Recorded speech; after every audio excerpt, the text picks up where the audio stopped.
sorry. Perfect. So yeah, we were just listening to some sort of calming music by Michael Fuller, who is a composer and pianist who's autistic. So that felt relevant to our time today. I guess welcome to this Top Tips for Supporting Autistic Learners.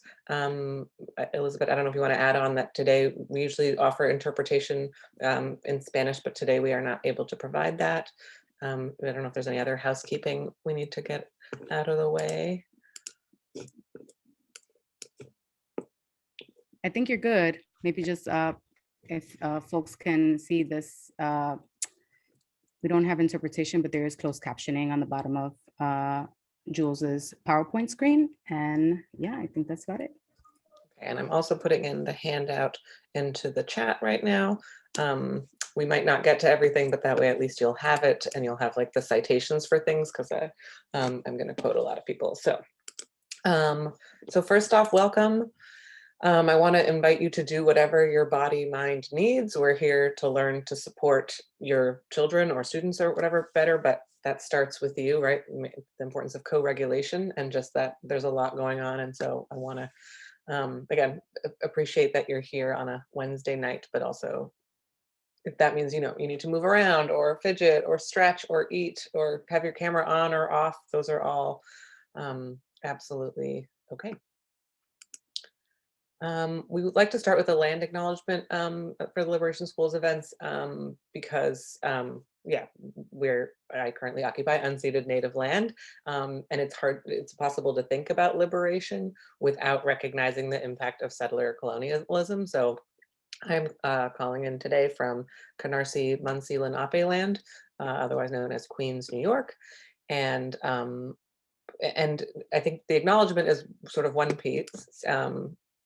And then the other piece is also just sort of like following certain like teachings. And so some of the principles of learning from First Nations folks in Canada align with some of the principles that I'll be sharing today, right? Idea of like thinking about roles and patience and time and like really about cultivating relationships and things like that. Those are things that, you know, I also value. So.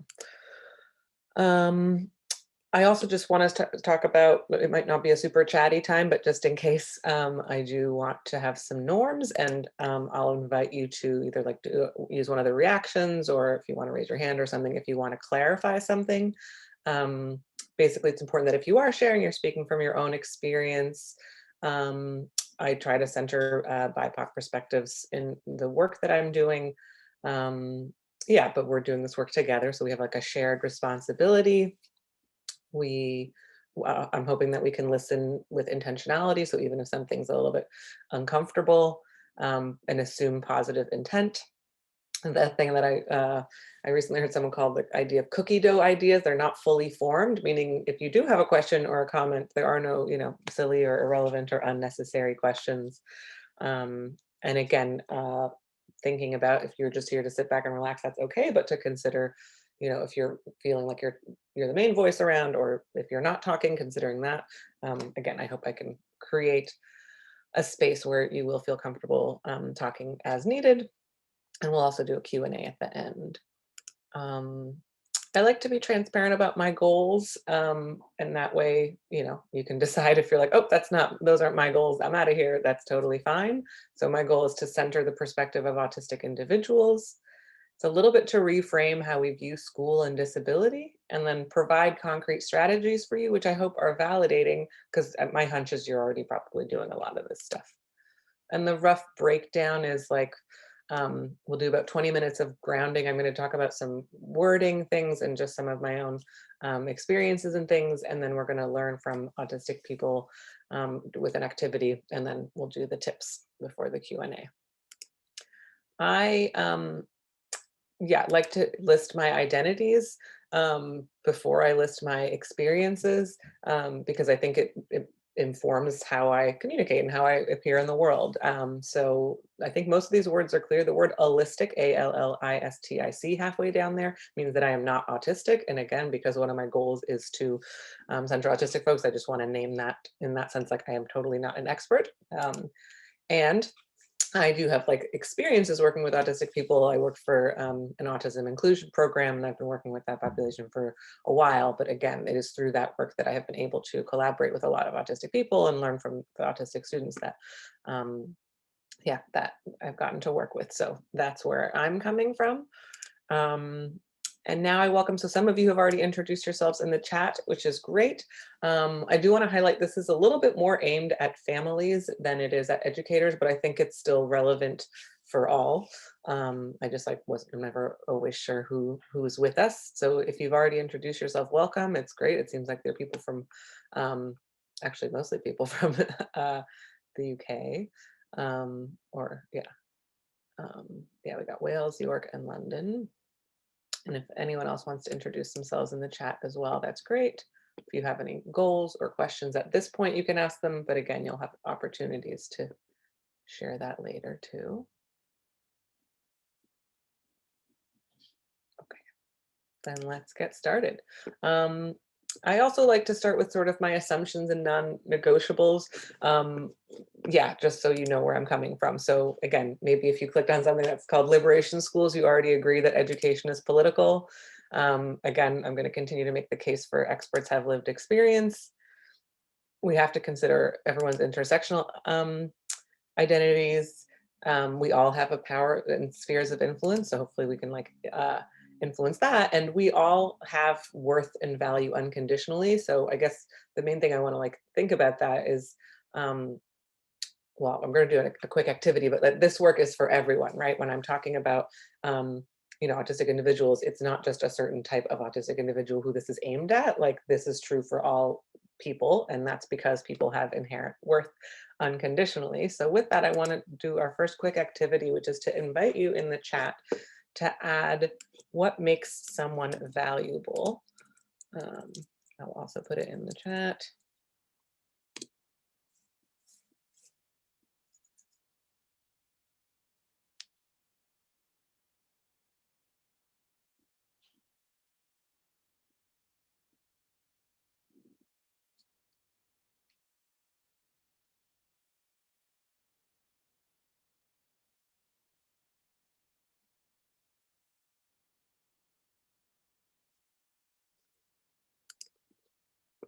And there are all kinds of valid answers. So you can also unmute if you'd like to. Okay, someone that you can respect. Thank you, Bianca.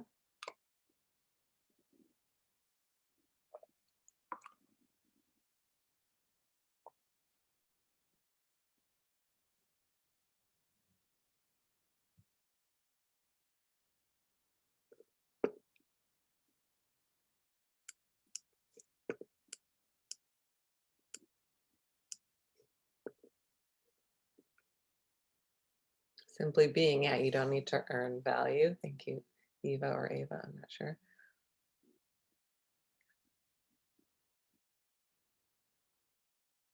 Yeah, and actually that's like, yeah, so that's where I'm coming at this from. And again, this is informed by the principles of disability justice, which were formed from a group called Sins Invalid, right? People are intrinsically valuable. Great, okay. In that case, again, it's not, while I do believe there's lots of valid answers, I'm thrilled that no one wrote something like productivity or how much money you make. I didn't expect anyone to, but exactly, the idea is people are intrinsically valuable and therefore deserve support.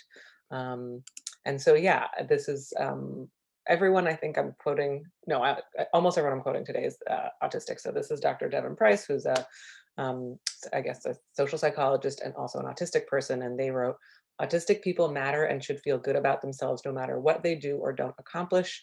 They don't need to achieve a thing or be good at anything to be an important and lovable person. So that's where I'm coming from as well. And I do want to just go over some language that I'm going to use today.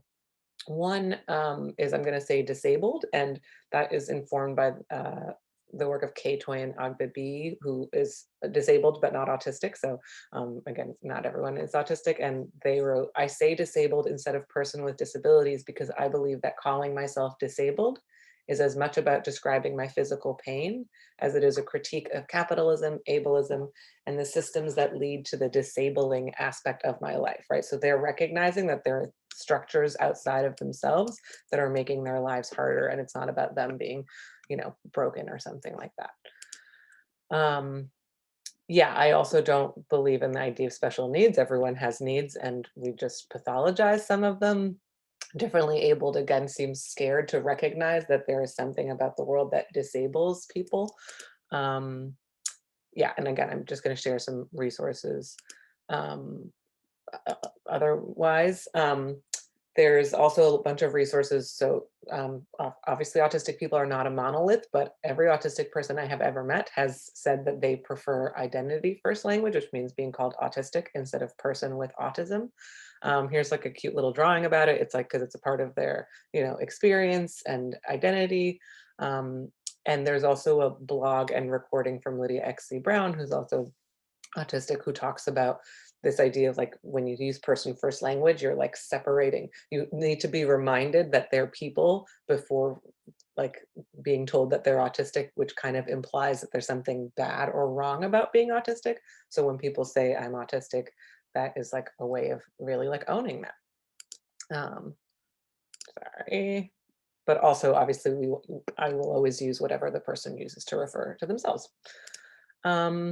I also just want to talk about neurodiversity is just like the knowledge that everyone has a different brains. And then there's the neurodiversity movement, which says that that's like a positive thing, right? Biodiversity is great for plants. Neurodiversity is great for humans. And I'll also sometimes talk about neurodivergent people, include autistic people and those with ADHD and so on, dyslexia, what have you. And then neurotypical people don't have those brain things. Oh, I made the sunshine and rainbows joke because that infinity rainbow symbol is the symbol of neurodiversity. And I'll share an FAQ to follow up. And then I think this is the last sort of wording thing, and then we really will get into it, is I also avoid using functioning language because it's not specific enough and it's dehumanizing. So we can talk about how people communicate or what do they like and what are people's support needs. And lastly, I guess April's just around the corner, which is like Autism Awareness Month, but a lot of people are trying to push for more than awareness. There's still a ton of misinformation about autism, so I do think that there's still a place for it, but aiming for acceptance and even higher, aiming for empowerment and advocacy, I think is like a worthy goal. Oh, sorry, and then one last word is just, I'm going to use the language of like intersectionality to recognize that people have all of these identities that work in interesting interrelated ways, right? The way that like racism and ableism go together, or that like gender identity and autism have a higher incident, like autistic people are more likely to be LGBTQ, for instance. So, right, those are interesting things that interact together. And another quote from an autistic person, Christiana Obey Sumner, talks about intersectionality like a Rubik's Cube, which I find helpful as a visual. What I really want folks to get is that the nuances, those intersections, not just to think about race and then disability, but all of it together. And not even just race and disability. Think about it like a Rubik's Cube, where there's all the different sort of prisms that you can see at any given time, but it's that center part of the cube is kind of like all the cubes at once. That visual helps you, great. If not, you can ignore it. I just wanted to elevate another autistic person. And now I want to think about sort of like messaging around autism. So I'll put this in the chat. I'm going to ask you, we'll do this for 2 minutes to before sharing out, but you can add to the chat before then, to do a Google image search, or I think image searches are easier, to just Google autism or autistic and consider if there's anything you noticed, who's centered, who's missing, or what the general messages are about autism online. I'm going to do a 2-minute timer, but I'm going to stop the share so that you don't have too much on your screens, and we'll go from there.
And that was 2 minutes.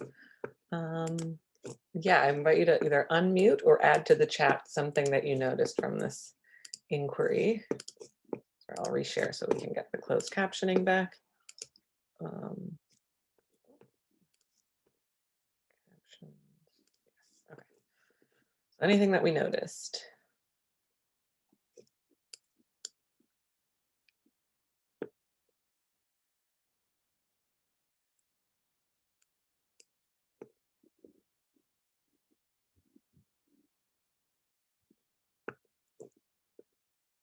Okay, I noticed a lot of images are bold, bright, and colorful. I also noticed a lot of images that have jigsaw pieces, which was interesting. Yes. A lot of autistic people I know do not like the jigsaw piece because it makes them seem like a problem to be solved. And some people find that offensive, but many autism related groups do use puzzle pieces a lot. But none that I can think of that are actually led by autistic people.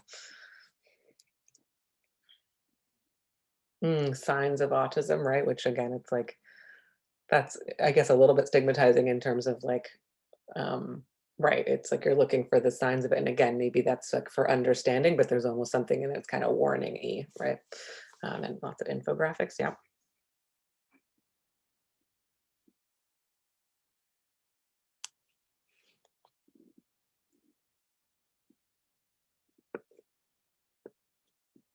Younger people, yes, exactly. I often notice that. I usually notice it's young people, and it's usually cis and white people. Depending on which term you search, sometimes there's also like famous people, right? Like you get Greta Thunberg and stuff now, but yeah, it's still mostly cis white people and younger people, which makes it seem like people don't have autism forever. Better, I thought they were going to be actually. Okay, so that I do that exercise to acknowledge that we live in a world that has basically like negative and or inaccurate messaging about autistic people, but I would like to change that. So we are going to learn from autistic individuals first through this video. And I'm going to turn my screen off for it because I want to stand during the video just to like move around a little bit more, and I invite you to do the same.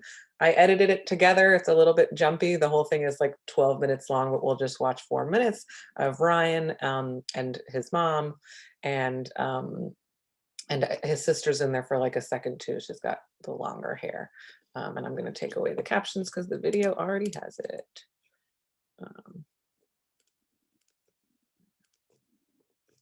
I might need to stop share. Give me 1 second.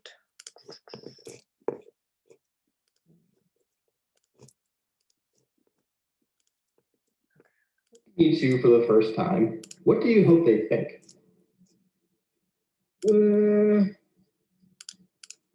That I'm not real. If they think I'm real, they're not gonna want to be my friend.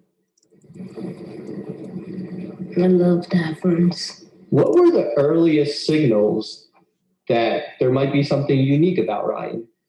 He was nonverbal till he was 4. I see myself as the person that doesn't really like to talk and that doesn't really know how to make friends. Tell me about the moment you told Ryan his diagnosis. It was something happened in class. I believe it was in the third grade. And he was like, I'm just different from everyone else. And then that's when I told him. What kind of person are you? Unique. What makes you unique? I'm autistic. What did you think when your mom told you that you're autistic? I thought she was tripping because I really didn't know what that meant. So I thought she was just making something up. Are you happy your mom told you that you're autistic? Yeah, Why? because I can know why I was spelling the odd ones out. I just followed the odd ones out. Like in class, if we did a project, we were in a group, like it's hard to not think about what they're thinking of you. What was it like for you to hear Ryan describe himself as the odd one out? It hurt my feelings. It did. Like, yeah, I don't know, it stung. Because I was like, nah, like I'm defensive immediately. Does autism come with any challenges? Yeah, anger, and you get angry at certain stuff. He'll cry, or he'll slam the door. He'll start like throwing things, but it's not his fault. I know it's not, so like I don't get mad at him about it. I used to, because I didn't know what he was doing. I just thought he was being annoying. What kind of things make you angry?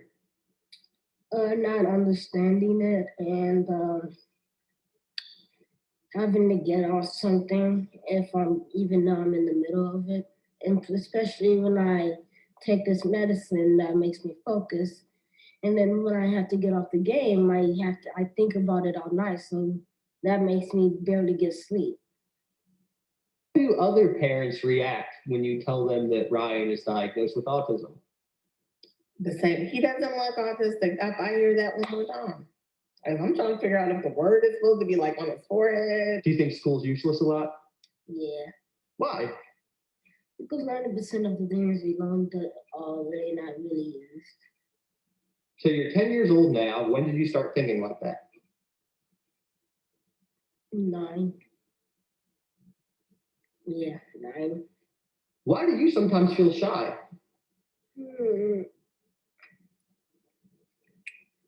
Because I don't know what people are thinking.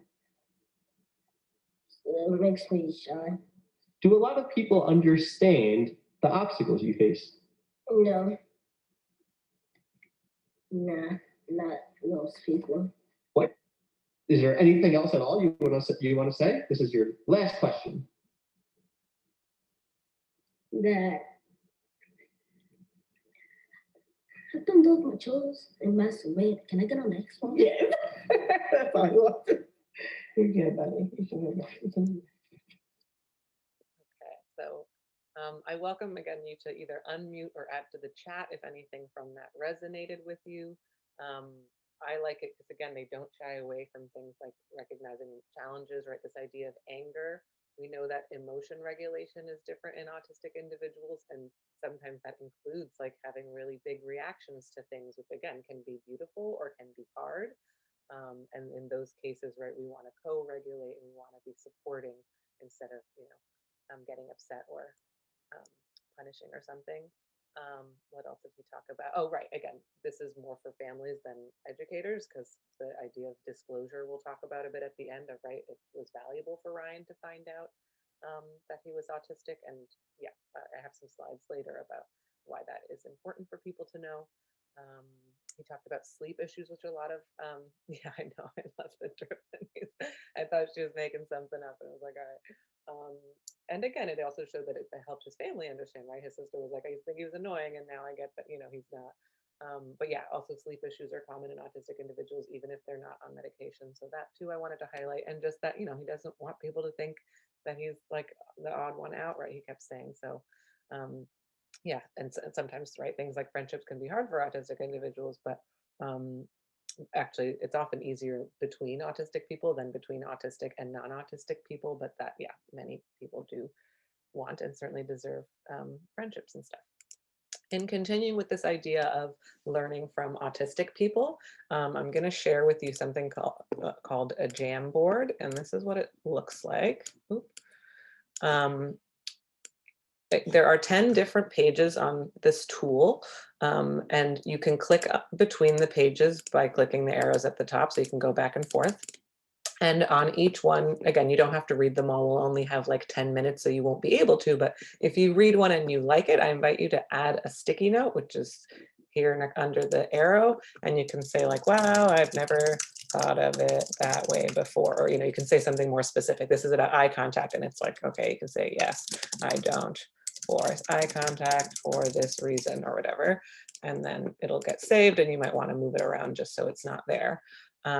Everyone should be able to join. So let me just put it in the chat and make sure that you are able to join. And then if so, then I can, so click on that link. I'll just see if people are able to show up or access that. Yes, Anonymous Crow has joined. Perfect. Okay, so we'll do about 10 minutes of that. If you have questions, let me know. I'm going to put the task in the chat as well. Yeah, and they're anonymous too, but I will stop sharing so that it's easier. And I'm actually going to pause the recording too.